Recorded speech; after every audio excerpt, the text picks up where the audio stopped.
विस्तरण के साथ देखिए रिपोर्ट। अच्छा सर, अभी एक आपने बेटी की बात उठाई है। बेटी और औरतों पर जो है अत्याचार पिछली सरकारों में हुआ है, और जैसे कि आपने सर देखा होगा, अभी एक हाथरस कांड हुआ था, आप जानते हैं उसे? जी जी। तो सर उसमें जो रातों रात उस लड़की को जला दिया था, तो क्या आप उसको कहना चाहेंगे कि क्या लड़कियां महफूज हैं सरकार में? ये सरकार में लड़कियों और माताओं बहनाओं को बहुत सम्मान दिया जाता है। सम्मान? हाँ, जो लोग ऐसी बदतमीजी करते हैं वो इस सरकार के हो ही नहीं सकते। नहीं तो सर वहाँ पर रातों रात दलित लड़की को जो है रातों रात क्यों जला दिया गया, उसका कुछ है उसके बारे में आप जानकारी है आपको? तो वो तो राक्षस प्रकृति के रहे होंगे लोग। नहीं तो सरकार, उन्हीं की सरकार के मतलब प्रशासन ने उसके साथ ऐसा शुरू किया था ना। लेकिन वो प्रशासन की जानकारी में बात नहीं रही ना। ये अच्छा सर, प्रशासन की जानकारी में नहीं है। डीएम एसडीएम एक एप्लीकेशन पर, अगर कोई गरीब आदमी नगराम थाने एक एप्लीकेशन देने जाता था तो वो अपने गांव नहीं आ पाता था, लेकिन पुलिस आ जाती थी। नेक पार कोई खेत ना अपना हो, किसी गरीब आदमी का खेत दूसरा लोग कब्जा कर रहे हो, एक एप्लीकेशन पर नेक पार गाँव में घूमता था। प्राइमरी के टीचर आज 11 बजे आ रहे हैं, लेकिन बसपा गवर्नमेंट में 8 बजे 8:30 बजे, अगर 10 बजे का है तो 8:30 बजे आते थे। और शिक्षा की व्यवस्था थी नंबर 1 थी। कानून व्यवस्था जो गांव में अम्बेडकर कर गया है, जैसे असलम नगर हुआ, बासगंज हुआ, एकदम चमचम हो रहा। चालू करो बताओ। हाँ भैया, नमस्कार, मैं संत शरण और आप देख रहे हैं श्रेष्ठ न्यूज़ इंडिया। जैसा कि ये चुनावी विधानसभा चुनाव में जो है बड़े तेज से जो है प्रचार प्रसार चल रहा है, और सभी प्रत्याशी अपना अपना दांव आजमा रहे हैं। तो आज हमारे बीच में कुछ भाजपा पार्टी, भारतीय जनता पार्टी के प्रचारक हैं। तो आइए हम थोड़ा उनसे बातचीत करते हैं, कि कुछ जानकारियां लेते हैं। आइए, क्या नाम है सर आपका? जी इंद्रसेन लोधी। जी इंद्रसेन लोधी हमारे बीच में है, और ये भाजपा के प्रचारक हैं। जैसा कि अभी इस गांव में जो है अपनी टीम को लेकर के प्रचार प्रसार कर रहे थे, तो हम इनसे जानना चाहेंगे कि किस मुद्दे को लेकर के जो है भाजपा से मतलब प्रचार प्रसार किया जा रहा है और वोटों का जो है वोट मांगे जा रहे हैं। आइए जानते हैं। हाँ तो सर, मैं आपसे ये जानना चाहूँगा कि जो है किस मुद्दे को लेकर के आप गाँव में जाकर के भाजपा के लिए वोट मांग रहे हैं? जो हमारी गाँव की गरीब जनता है वो आए दिन कोरोना काल में परेशानी में गुजरी। उनको खाने पीने की दिक्कतें आई, उसको सरकार के द्वारा राशन व्यवस्था कराई गई। सभी लोगों ने उसको खाया, और उनको जो डोज लगनी थी, दोनों डोजें भी गांव के सभी नागरिकों को लगाई गई। और गांव में जो महिलाएं और हमारी बेटियां थी, इसके पूर्व काल की जो सरकारें थी उसमें इतना सुरक्षा महसूस नहीं करती थी जो आज इस सरकार में अपने आप को महसूस कर रही है। अच्छा सर, अभी एक आपने बेटी की बात उठाई है। बेटी और औरतों पर जो है अत्याचार पिछली सरकारों में हुआ है, और जैसे कि आपने सर देखा होगा, अभी एक हाथरस कांड हुआ था, आप जानते हैं उसे? जी जी। तो सर उसमें जो रातों रात उस लड़की को जला दिया था, तो क्या आप उसको कहना चाहेंगे कि क्या लड़कियां महफूज हैं सरकार में? ये सरकार में लड़कियों और माताओं बहनाओं को बहुत सम्मान दिया जाता है। सम्मान? हाँ, जो लोग ऐसी बदतमीजी करते हैं वो इस सरकार के हो ही नहीं सकते। नहीं तो सर वहाँ पर रातों रात दलित लड़की को जो है रातों रात क्यों जला दिया गया, उसका कुछ है उसके बारे में आप जानकारी है आपको? तो वो तो राक्षस प्रकृति के रहे होंगे लोग। नहीं तो सरकार, उन्हीं की सरकार के मतलब प्रशासन ने उसके साथ ऐसा शुरू किया था ना। लेकिन वो प्रशासन की जानकारी में बात नहीं रही ना। ये अच्छा सर, प्रशासन की जानकारी में नहीं है। तो आइए मैं फिर से एक बार जानना चाहूँगा सर, जैसे कि अभी माननीय मोदी जी ने कृषि कानून लागू किए थे किसानों के लिए, तो वो क्या ठीक था? वो किसानों ने उसको नहीं ठीक समझा, इसलिए वो अपनी मांग रखा कि इसको रद्द कर दिया जाए, तो उसे मोदी जी ने रद्द कर दिया। अच्छा, उन्होंने जो फैसला लिया था तो उन्होंने ये कहा था कि मैं किसानों के हित में ये फैसला ले रहा हूँ, क्या ये सही है? उन्होंने तो सही लिया था, लेकिन किसानों के समझ में आया कि ये गलत है। इसलिए इसको हटा के कोई सही फैसला और लिया जाए। और उसके बाद जब किसान आंदोलन हुआ, आंदोलन के बाद जो है उनको आखिरकार ये ताज़ा खबर आई है कि किसानों के हित में जो है ये कानून वापस ले रहा हूँ। तो सर मैं ये जानना चाहूँगा कि उन्होंने जो कानून लागू किया था वो हित में था, तो ये फिर अहित क्यों है? वो उनकी जल्दबाजी में या किसानों को समझाने में दिक्कत आई। अब जो किसान अपनी मांग रखे हैं उन मांगों को लेकर के वो उस पर निर्णय लेंगे कुछ। अच्छा, तो सर ये अभी तक हमारे थे। आइए हम जी, बाबा जी क्या नाम है आपका? रामस्वरूप जी, तो मैं जानना चाहूँगा बाबा जी कि किस मुद्दे को लेकर के आप जो है वोट मांग रहे हैं? इस मुद्दे को जी हम लोग मांग रहे हैं वोट इसलिए कि सब गरीब जनता का खाना राशन मोदी योगी जी ने भेज रहे हैं। अच्छा, इसी सबको समझाने के लिए अच्छा हम लोग वोट मांग रहे हैं। अच्छा, मोदी योगी जी जो है गरीब जनता को राशन बांट रहे हैं, है ना सर? नहीं, तुम आपको नहीं मिलता क्या? नहीं नहीं, बांट रहे हैं सर, वो मैं जानता हूँ। अच्छा ये बताइए सर, इससे पहले जो कोटे पे जो राशन मिलता था, क्या इस सरकार से पहले वो कोटे पे राशन नहीं मिलता था? मिलता था, जी, मगर इस तरह से नहीं मिल रहा है जिस तरह अब मिल रहा है। जी जी। तो हम जो है पब्लिक को यही बताना चाह रहे हैं कि इससे पहले जो सरकार आई थी उसमें जो है राशन मिल रहा था, नहीं मिल रहा था, और तब की सरकार में और अब की सरकार में क्या फ़र्क है, हम ये पब्लिक को बताना चाह रहे हैं सर।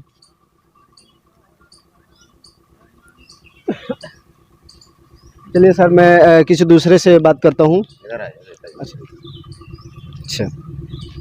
जी, क्या नाम है सर आपका? शिव पलटन। जी, तो जैसा कि हम चाहेंगे कि आप किस मुद्दे को लेकर के बीजेपी को सपोर्ट कर रहे हैं? हमारे पास कोई मुद्दा नहीं, हम तो ये जानते हैं कि हमारी बहन बेटियां बहुत सुरक्षित लग रही हैं और हमारा कानून बहुत सुरक्षित लग रहा है, हमको अच्छा लग रहा है, इसलिए हम किसी से वोट मांगते हैं तो किसी के साथ रहते हैं। हम लोगों को बहुत खुशी की बात है। अच्छा, कानून की बात आपने की, कानून सुरक्षित लग रहा है। अभी ये हिंदूवादी राष्ट्र कानून जो है बनाया जा रहा है, इसको जो है कई समितियां गठन कर रही हैं हिंदू संविधान बनाने के लिए, और यहाँ तक कि सरकार में जो है संविधान के साथ छेड़छाड़ भी किया गया है। तो क्या आपको लगता है कि कानून बरकरार है आपका? नहीं, छेड़छाड़ तो अब जैसे कहूँ होते रहते रहा, मतलब कब हो गवा तो हो गवा, लेकिन हमारे वहाँ तो भाई बहुत मुश्किल हो रहा। हमारे वहाँ सबसे ज़्यादा जानवर भी सुरक्षित हैं, हम लोग भी सुरक्षित हैं, हम लोगों को कोई परेशानी नहीं। जानवरों की बात आई तो अभी तो पता चल रहा है कि गांव-गांव में जाकर के जो है आवारा पशु जो है लोगों को बहुत परेशान कर रहे हैं। इसके बारे में क्या कहना चाहेंगे आप? इसके बारे में तब तो हमारे गांव जानवर नहीं रह गए, अब तो भाई सब चले गए, खेदा के सब बाणा पहुँच गए। आपके गाँव में गौशाला बना हुआ है? नहीं, गौशाला तो नहीं है, लेकिन हम लोग गढ़म पहानी आए सब लोग। अच्छा, गाढ़ा में गौशाला है, है। वहाँ छोड़ चुके हैं। हाँ। तो अब गांव से जो है पशु मुक्त। नमस्कार, मैं संत शरण और आप देख रहे हैं श्रेष्ठ न्यूज़। जैसे कि आज हम लखनऊ राजधानी की विधानसभा मोहनलालगंज क्षेत्र में हैं और हमारे बीच में कुछ बसपा प्रचारक हैं और बसपा के लिए जो है प्रचार प्रसार हो रहा है। तो आइए मैं इन लोगों से थोड़ा जानकारी चाहते हैं कि बसपा सरकार के लिए किस मुद्दे पर ये लोग उनका समर्थन कर रहे हैं और किस मुद्दे पर जो है वोट मांग रहे हैं। तो जी, तो सर क्या नाम है सर आपका? वीरेंद्र वर्मा, विधानसभा उपाध्यक्ष, मोहनलालगंज, बसपा। जी सर, तो आप बसपा को समर्थित कर रहे हैं और बसपा के लिए जो है प्रचार प्रसार कर रहे हैं। तो सर मैं ये जानना चाहूँगा कि किस मुद्दे को लेकर के आप ये प्रचार प्रसार हो रहा है सर? विकास के मुद्दे पर जी, तो जानवरों के मुद्दे पर जी, इन सारे मुद्दों को लेकर के हम लोग प्रचार प्रसार कर रहे हैं। जी, अब प्रत्याशी माननीय देवेंद्र कुमार पासी जी के लिए। जी। अच्छा, तो सर ये हम जानना चाहेंगे कि अभी तक जो सरकार है, ऐसा क्या है जो इस सरकार से आप आगे बढ़ के कुछ करना चाह रहे हैं, या फिर आपका प्रत्याशी कुछ आगे करना चाह रहा है? आप पब्लिक को क्या बताना चाहेंगे इसके बारे में? पब्लिक को हम ये बताना चाहते हैं 5 साल सरकार सपा की थी, मौजूदा विधायक था, गंगागंज से नगराम रोड आज तक नहीं बनी। फिर उसके बाद अमरीश पुष्कर जी विधायक रहे सपा से, 2 बार सपा के विधायक रहे, आज तक इस रोड की तरफ कोई ध्यान नहीं दिया। सबसे पहले हमारा विधायक जीतता है तो मैं वादा लेता हूं, गंगागंज से नगराम रोड सबसे पहले हमारे विधायक जी ने कहा है, सबसे पहले इसको बनवाएंगे हम। जी, तो जैसे कि आपके जो विधायक प्रत्याशी श्री देवेंद्र कुमार पासी जी, इन्होंने जो है घोषणा की है कि हम विधायक बनते ही गंगागंज रोड तुरंत बनवाएंगे। तो सर मैं ये जानना चाहूँगा कि चुनाव से पहले बहुत सारे जो है प्रत्याशी और राजनीतिक दल तमाम तरह की घोषणाएं करते हैं और उसके बाद में वो जो है अपने वादों से मुकर जाते हैं। आपको क्या लगता है कि जो बबलू जी हैं इस वादे को निभा पाएंगे सर? देखिए, जो आज तक जीते हैं वो झूठे वादे करते रहे। हमारा प्रत्याशी, हमारा विधायक जब बनेगा वो झूठे वादे नहीं करेगा, ये 100% मैं दावे के साथ कह रहा हूँ। जी, आइए शाम और दूसरे लोगों से भी जानकारी चाह रहे हैं। तो सर क्या नाम है आपका? मेरा नाम सतीश चंद्र गौतम, मैं सेक्टर अध्यक्ष नबी नगर।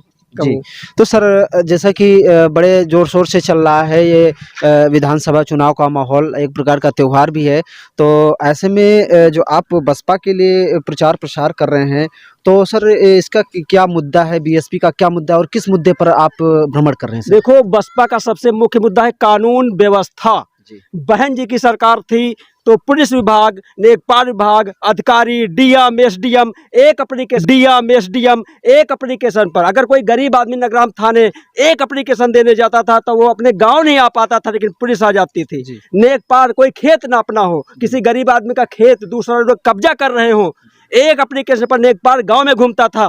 प्राइमरी के टीचर आज 11 बजे आ रहे हैं, लेकिन बसपा गवर्नमेंट में 8 बजे, 8:30 बजे, अगर 10 बजे का है तो 8:30 बजे आते थे। और शिक्षा की व्यवस्था थी नंबर 1 थी। कानून व्यवस्था जो गांव अम्बेडकर लग गया है, जैसे असलम नगर हुआ, बासगंज हुआ, एकदम चमचम हो रहा है।